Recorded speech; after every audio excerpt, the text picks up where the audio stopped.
شہریار میں آ جاؤں، شہریار مجھے بلا لیں، شہریار مجھے اجازت دیں، شہریار مجھے باہر بلا لیں، شہریار میں باہر آ جاؤں۔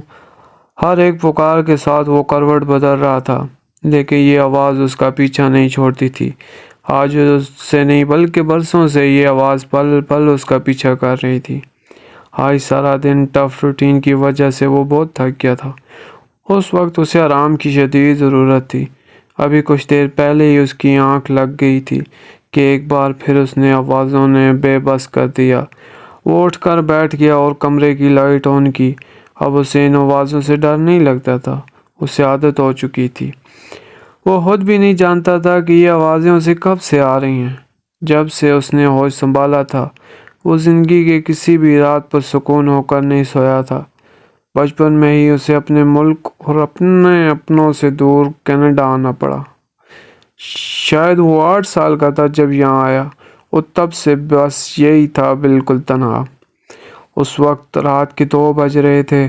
اس نے زندگی میں بے بسی کی کوئی رات ایسی کاٹی تھی کہ جب اس نے یہ آواز نہ سنی ہو۔ اسے عجیب سی نفرت تھی اس خوبصورت آواز سے، جس نے اس کی زندگی کے ہر پل کا سکون چھین کر رکھا تھا۔ وہ اٹھ کر واش روم میں آیا۔ اس نے منہ دھونے کے لیے نل کھولا ہی تھا کہ آوازیں ایک بار پھر سے آنے لگیں۔ اس نے جلدی سے منہ ہاتھ دھویا اور اپنی جیکٹ اٹھا کر باہر نکل آیا۔ ہر روز کی طرح آج بھی اس کا ارادہ کلب جانے کا تھا۔ شاید شور شرابے میں کہیں یہ آواز دب جائے۔ وہ اکثر راتیں اس سے پیچھا چھڑانے کے لیے کلب جایا کرتا تھا، لیکن پھر بھی آوازیں اس کا پیچھا نہیں چھوڑتی تھیں۔ ہاں، لیکن کم ضرور ہو جاتی تھیں۔ آج بھی ایسا ہی ہوا تھا۔ لوگوں کے شور شرابے میں اسے وہ آواز بہت دور سے سنائی دیتی تھی۔ اس وقت وہ پرسکون تھا۔ بچپن میں یہ آواز کسی بچے کی ہوا کرتی تھی، لیکن آہستہ آہستہ کسی کم سن لڑکی سے وہ آواز آج ایک نسوانی آواز بن گئی تھی۔ وہ کون تھی؟ اس کا نام کیسے جانتی تھی؟ اسے کیوں پکارتی تھی؟ اس کے ساتھ اس کا کیا رشتہ تھا؟ وہ اس سے باہر آنے کی اجازت کیوں مانگ رہی تھی؟ وہ کہاں تھی؟ کیا وہ کہیں قید تھی؟ شہریار کچھ نہیں جانتا تھا۔ اسے پتہ تھا تو بس اتنا کہ اس کی ماں نے اس کے بارے میں اس سے کوئی سوال پوچھنے سے منع کیا ہے۔ اسے اپنی قسم دی ہے کہ وہ کبھی بھی اس بارے میں کسی سے کچھ نہیں پوچھے گا، اور نہ ہی کبھی کسی کو کچھ بتائے گا۔ شہریار نے اس بارے میں کبھی کسی کو کچھ نہیں بتایا تھا۔ وہ کوئی ڈرپوک انسان نہ تھا، اور نہ ہی اسے آوازوں سے خوف آتا تھا، مگر تجسس ضرور تھا اس کے بارے میں جاننے کا۔ لیکن اس کی ماں نے اسے یہ بتایا تھا، یہ آوازیں محبت کے ہی جانے کے قابل نہیں ہیں۔ اگر تم نے اس آواز کی طرف دھیان دیا تو تم ہم سے دور چلے جاؤ گے، بہت دور۔ اور وہ دور ہی تو تھا۔ کتنا دور تھا اپنی ماں باپ سے، اپنے ملک سے۔ نہ جانے کون سے خوف کے تحت اس کے والدین نے اسے خود سے اتنا دور رکھا تھا۔ 4 بجے کے بعد وہ آوازیں اسے پکار پکار کر دم توڑ دیتی، اور آج بھی یہی ہوا تھا۔ 2 گھنٹے کلب میں رہنے کے بعد وہ واپس اپنے گھر آیا تھا۔ اسے آرام کی ضرورت تھی۔ صبح 11 بجے کے قریب اس کی ایک میٹنگ تھی۔ وہ اپنا سارا کام وقت پر ختم کر دیتا تھا، لیکن آج اسے بہت وقت لگ گیا۔ مہمانوں کی وجہ سے سارا کام ختم کرتے کرتے رات 12 بجے اس سے وقت اوپر جا چکا تھا۔ سارے برتن صاف کر کے اس نے کچن کا دروازہ بند کیا اور سرونٹ کوارٹر کی طرف جانے لگا۔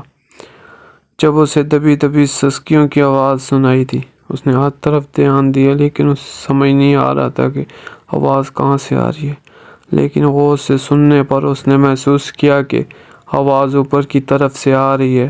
وہ آہستہ آہستہ قدم اٹھاتا اوپر کی طرف جانے لگا۔ یہاں تو کوئی لڑکی نہیں رہتی تھی، یہ رو کون رہا ہے؟ اوپر کی طرف جاتے ہوئے آواز تیز ہونے لگی۔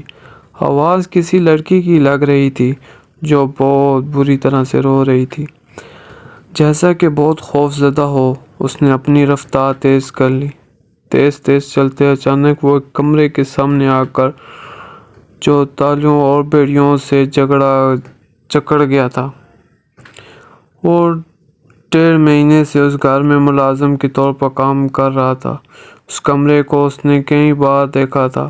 ایک بار اس نے پرانے ملازم سے وجہ پوچھی تو وہ کہنے لگا کہ اپنے کام سے مطلب رکھو، ہر چیز میں ٹانگ نہ اڑاؤ۔ اس دروازے کو دیکھ کر ہی آصف زدہ لگنے لگا۔ وہ فوراً ہی پلٹ آیا۔ اس کے اندر عجیب سا خوف پیدا ہو چکا تھا۔ اسے یقین تھا کہ اس کمرے میں کچھ تو گڑبڑ ہے، اور جب تک حویلی سے باہر نہ نکل گیا اس پیچھے سے رونے کی آواز سنائی دیتی رہی۔ وہ جلدی سے کمرے میں آیا تو طاہر گہری نیند سو چکا تھا۔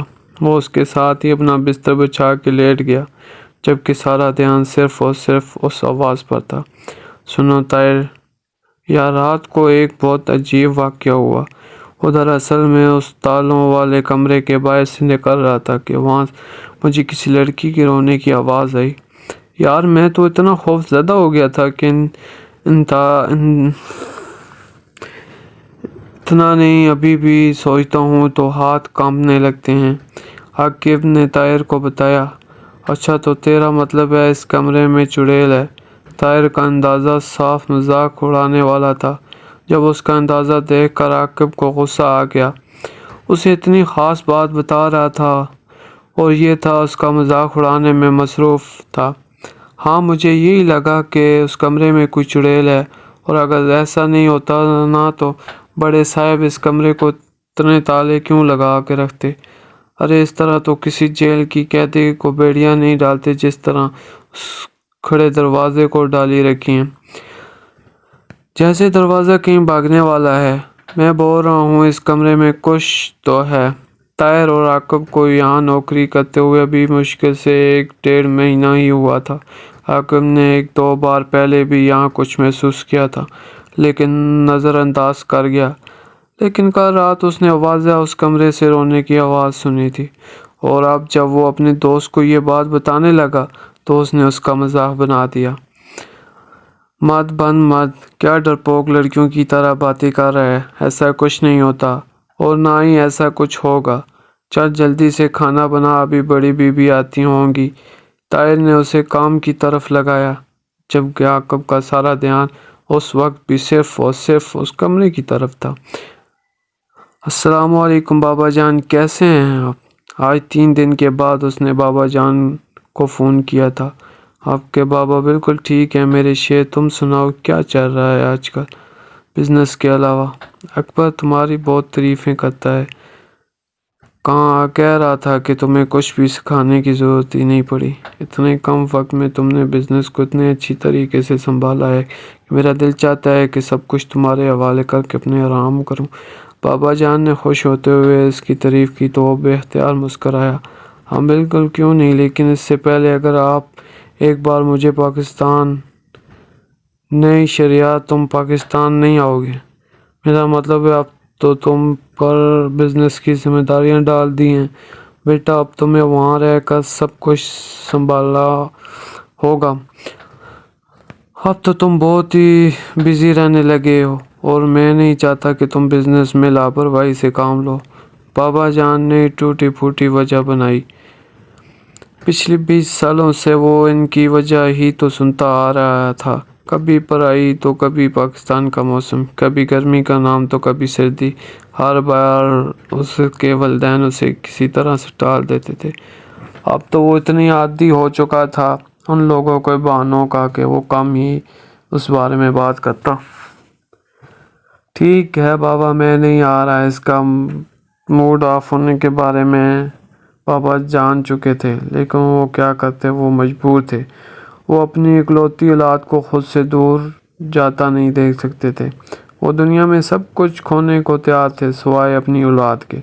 شہریار کے لیے ہی تو انہوں نے یہ سب کچھ کیا تھا۔ بے اختیار ان کی نظر بند دروازے پر پڑی۔ بیڑیوں سے جکڑا تالوں سے بھرا ہوا دروازہ